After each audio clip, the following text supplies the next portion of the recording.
കൂട്ടുകാരെ അസ്സലാമലൈക്കും.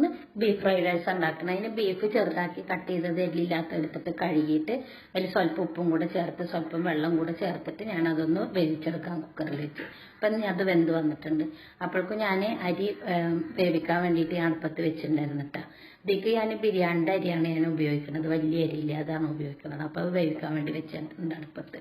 ഇനി അത് വെന്ത് വരുമ്പോഴേക്കും നമുക്ക് ഈ ഫ്രൈഡ് റൈസിനുള്ള റോസ്റ്റ് ഉണ്ടാക്കാം. അപ്പം അതിനൊരു പാത്രം അടുപ്പത്ത് വെച്ചിട്ട് അതിൽ ഒലിവ് ഓയിലോ എന്തെങ്കിലും ഉപയോഗിക്കണമെന്ന് വെച്ചെങ്കിൽ അത് ഒഴിച്ചു കൊടുക്കുക. എന്നിട്ട് ഈ ബീഫ് ഇട്ടിട്ട് ആദ്യം ഒന്ന് ഫ്രൈ ചെയ്തെടുക്കുക. അതിൽ തന്നെ ക്യാരറ്റ്, ക്യാപ്സിക്കം, പിന്നെ ബീൻസ് ഇതെല്ലാതും കൂടെ ഇതേപോലെ നീളത്തിൽ ഇഷ്ടത്തിനനുസരിച്ച് അത് അരിഞ്ഞിട്ട് നമ്മൾ ചേർക്കുക.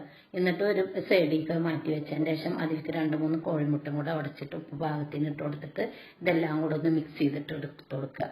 അപ്പോൾ ഇതേപോലെ ചിക്കി എടുക്കുക. അപ്പം ഇനി എല്ലാം കൂടെ ഒന്ന് മിക്സ് ചെയ്തിട്ട് അതിലേക്ക് കുരുമുളകും കൂടെ ആഡ് ചെയ്ത് കൊടുക്കണം കേട്ടോ. അപ്പോൾ നമ്മളെ ഈ ഫ്രൈഡ് റൈസിലേക്കുള്ള ഈ റോസ്റ്റ് ശരിയായിട്ടുണ്ട്.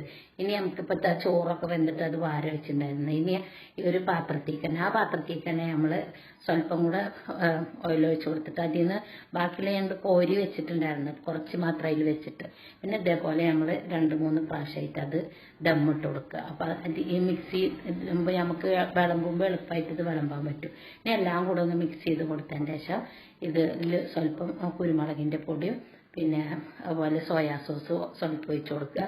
ഒലിവ് ഓയിൽ തന്നെ അത് കുറച്ച് ഒഴിച്ച് കൊടുത്തിട്ട് എല്ലാം കൂടെ ഒന്ന് ചെറുതായി മിക്സ് ചെയ്തെടുക്കുക. ഇപ്പോൾ നമ്മളെ ബീഫ് ഫ്രൈഡ് റൈസ് റെഡി. എല്ലാവരും ഇതേപോലെ ഉണ്ടാക്കണേ.